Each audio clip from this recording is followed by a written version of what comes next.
Hi,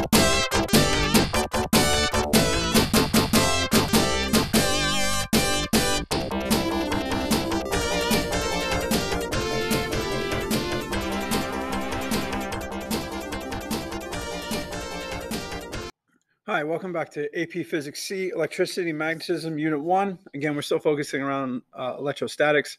So in this video, we're going to look at the electric field based on different charge distributions. So in the previous couple of videos ago, we focused on specifically point charges. Now we're going to look at different configurations. In the example problem, we're going to look at a ring of charge. But again, this can also apply to a sheet, like what you see here in picture B, just a thin sheet. It could be parallel plate capacitor. It could be a semicircle of charge. But the process is all kind of the same. So previously, right, the charge, if a charge distribution is continuous rather than discrete, we can generalize the definition of the electric field.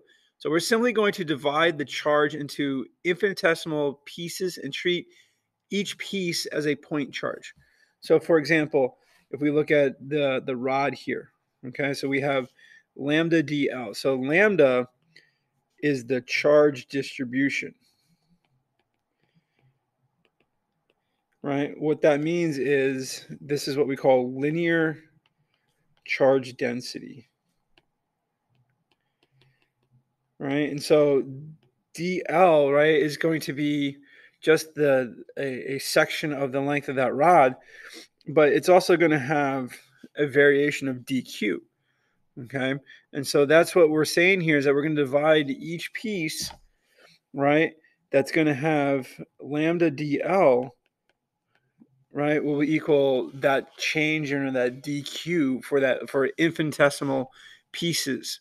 Now what we're going to do is the first thing is we will define charge density, and that's kind of like what this is kind of doing. So it could be a linear charge density, it could be a volume charge density, which is picture C, and it also can be an area charge density, which is picture B. So you would have sigma is equal to Q over A, okay, or excuse me, capital A, which means that you'll get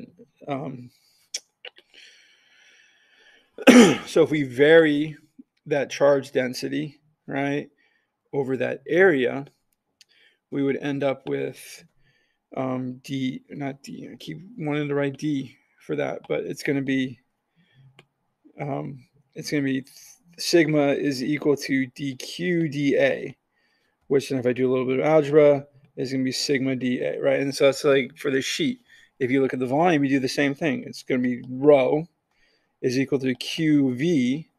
But again, if I vary it, rho is going to be equal to dq dV, which means dq will be rho dV, right? And so you just kind of figure out, what are you looking at? Okay, am I looking at a volume of charge? Am I looking at a sheet of charge, a line of charge? And then the next thing you're going to do is calculate the integral for the E field, right? And so E is going to be equal to K dq over R squared, the integral of that. And it's going to be based on, right, that Q, right, will be based on, this dq is going to be based on if it's sigma, if it's lambda. So it'd be dq equals lambda dl, right, or if it's going to be rho. All right, so let's look at an example problem. Again, like I said, in this problem, we're going to look at specifically the ring of charge, okay? And so this is, sorry for the very grainy picture. So basically what happens, right, I have this infinitesimal amount of charge coming off of here, and we're looking for the E field at point P, okay? And the good thing about it is, so everywhere along the way where I am, right, if I'm kind of doing something like this, or if I'm coming from a three-dimensional area, from an area coming out of the page or into the page, what you're going to find is the only thing that's going to be left is going to be the X component for each piece of charge, right? Because the Y components, or here you see here the perpendicular components, we'll have a piece that gets canceled out on the other side, right? And so, and then so if we start with the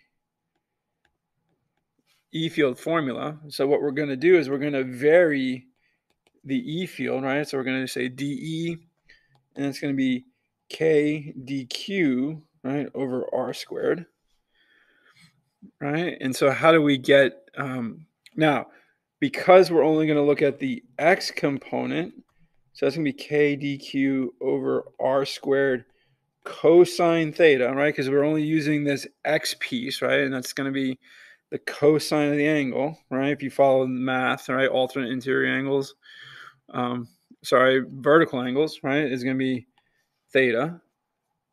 But the good thing is that's going to be, some sort of relationship. So we need to figure out this R, but note that it's basically a right triangle with X and A. So R is going to equal square root of X squared plus A squared in this problem. Okay. And so what I'm doing over here is really just gathering stuff I'm going to plug into my equation. So cosine theta is adjacent over hypotenuse, where our adjacent side is X, and our hypotenuse is the root X squared plus A squared. Okay, so now I'm going to do is just kind of like collect all this stuff together and take an integral, and that will give me the E field at that point. Okay, so if I go through at this point in time, I'm going to have K dQ. R squared is just simply going to be X squared plus A squared, right? But then I'm going to have cosine, which is going to be X over root X squared plus A squared. Finish my root, right? And so if I do a little bit of simplifying, it's going to be xk dq over x squared plus a squared to the 3/2. And now this is where I would take the integral. So I'm going to integrate that, integrate over here. Well, on this side, that's just going to be ex. Okay, now here's the fun part. All this is constant. So I can pull that out. So kx over x squared plus a squared to the 3/2 integral of dq. Well, simple enough. That's just going to be q, right? Because that's like 1 dq. Well, the integral of a constant is just simply whatever our integration variable is there. So that's going to be qx over qx over x squared plus a squared to the 3/2. Okay. Now, what you may, this right here, again, is going to be dependent on what they're looking for. This is a viable option, but they may also ask for it in terms of certain values. So you got to make sure you go back and note that Q is spread. So if I do my charge density, right? So this is going to be a linear charge density. So it's going to be dq equals, or I should say q, not dq, because we've already done everything with the integration piece. So this is going to be lambda equals q over L, which means q is going to be equal to lambda L, right? And L is going to be, in this case, the circumference of that circle. So it's going to be 2 pi r lambda, right? And that's going to be our q. So I can go in over here. Let's do orange. So I can come over here and say, okay, q is 2 pi r lambda, right? And then I'm going to substitute in 4 pi epsilon naught for k.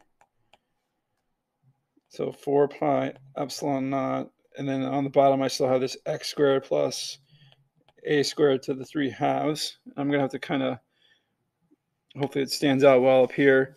And so 2 over 4 becomes 2 pi, right? And so I end up with a final, right? Ex equals, where did I get this is A. not r. So it's 2 pi a. So it's going to be xa lambda, right? Sorry, it looks like in lambda. I'm getting really close to the top of the screen. So lambda over 2 epsilon naught x squared plus a squared to the 3 halves. So this is the other answer. So you have two answers, what's boxed there in red and then what's boxed up here in green. Okay, so in the next video, we're going to look at the electric potential about this same configuration as an example problem. But remember, you're going to have, in this case, it's a ring of charge. You're also going to have a line of charge.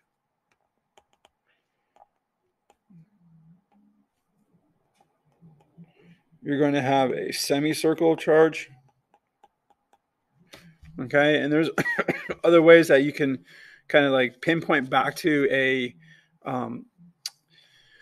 the point charge if you're so inclined, because sometimes the question will say, hey, now you're going to do this in infinite, and go into an infinite